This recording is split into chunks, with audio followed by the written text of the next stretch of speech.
अस्सलामुअलैकुम दोस्तों, सनीफाइल YouTube technology channel पे अपने तमाम दोस्तों को खुशामदीद कहता हूँ। उम्मीद करता हूँ कि सारे दोस्त ठीक होंगे, खैरियत से होंगे।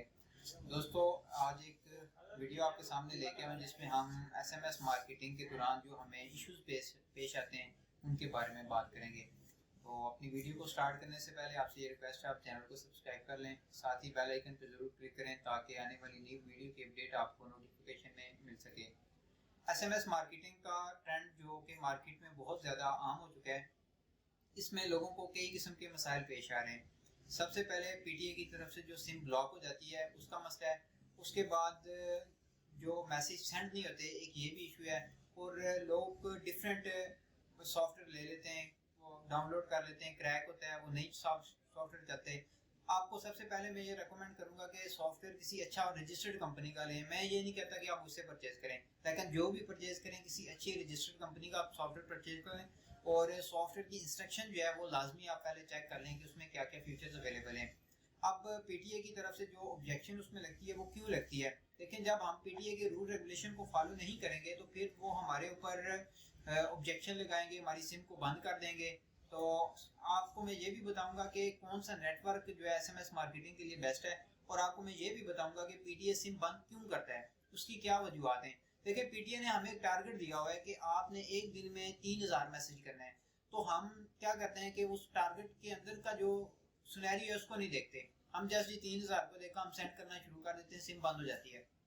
देखिए, उन्होंने 3000 अगर कहा है तो 3000 के पीछे कोई लॉजिक तो होगी ना कि 3000 मैसेज हमने कैसे सेंड करना है, घंटे की कितने मैसेज हमने सेंड करने हैं। हमने अपने प्लान को उसके मुताबिक एडजस्ट करना है जो कि पीटीए की रिक्वायरमेंट है।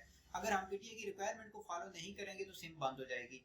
तो बेहतरीन ऑपरेटिंग सिस्टम जो है वो मेरी नज़र में मोबिलिंक है और उसके बाद यूफोन है।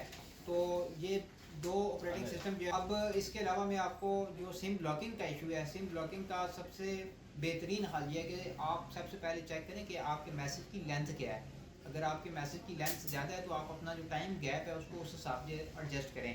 अगर मैसेज की लेंथ कम है तो अपने टाइम को गैप को उस हिसाब से एडजस्ट करें। तो इंशाल्लाह मैं एक नई वीडियो बनाऊंगा, उसमें मैं आपको बताऊंगा कि मैसेज की लेंथ को और टाइम की एडजस्टमेंट को कैसे देखना है। बाकायदा कंप्यूटर स्क्रीन पे आपको मैसेज सेंड करके बताऊंगा और टाइम की एडजस्टमेंट के बारे में बताऊंगा। इंशाल्लाह फिर एक ऐसी वीडियो हम बनाएंगे जिसके अंदर मैं आपको ये डिटेल बताऊँगा कि ऑपरेटिंग सिस्टम अगर आपने चूज़ किया है तो उसमें पीटीए की तरफ से क्या क्या रूल्स रेगुलेशन है और कौन कौन से काम को आपने मद्देनज़र रख के ये अपने मैसेज सेंड करने हैं। तो ब्रांड एसएमएस की तरफ तो लोग जाते नहीं है क्योंकि वो बहुत ज़्यादा कॉस्टली पड़ जाता है, लेकिन एसएमएस सॉफ्टवेयर का सिस्टम जो है वो बहुत ही अच्छा और नॉर्मल है।